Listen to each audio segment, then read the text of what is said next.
Now we also need to add a face to our flower. So we're gonna add eyes and a mouth. And lucky you, we get to use some googly eyes for this project. So I will have some eyes of different shapes and sizes that you can glue on to your face to make your eyes.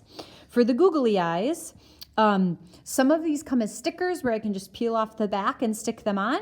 But if I don't have one that has stickers, I'm going to use my glue. And once again, I'm going to do dot, dot, not a lot. These only really need like 1 dot of glue. And then I can stick it where I want. I don't need to fill up the whole back.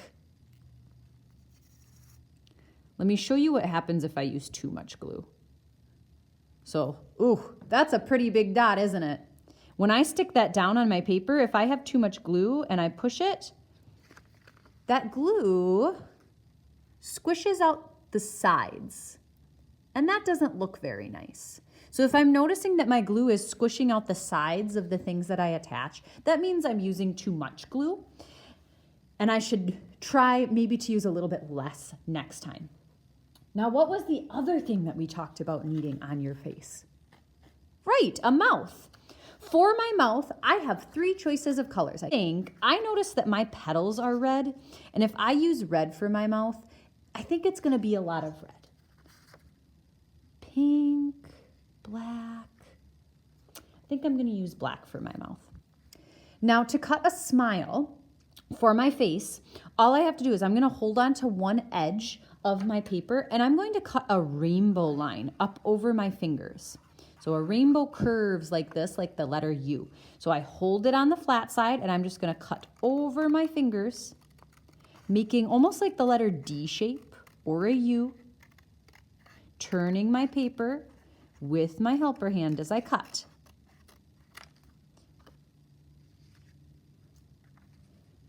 Now I look, and that's kind of big for me, so I might go back in and cut off a little bit more.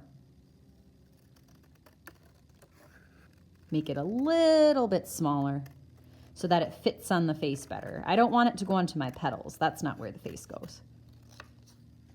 That looks better. I did that just by cutting. If I'm a little bit worried about what my shape is going to look like, I can use a pencil and I can draw on my paper first. I could draw my U shape or whatever shape I want my mouth to be and cut on that line if it makes me worried to cut without a line. But you can also do it this way. And then lastly, I need to glue that on. Once again, my smaller piece of paper is this piece. My glue doesn't go here. It goes here on the small piece, and we're gonna do, I gotta open my glue bottle again. Dot, dot, not a lot. Remember, I don't wanna stick it right on the edge, and I just need small dots. I barely need to squeeze this glue bottle. Small dots, and then I turn it over and stick it on my face. Make sure I count to 10 so that it sticks. Ta-da! Last thing I should check is to make sure that my name and class code is still on the back of my paper. And this has wet glue on it, so it should go on the drying rack to dry, and then I am all done.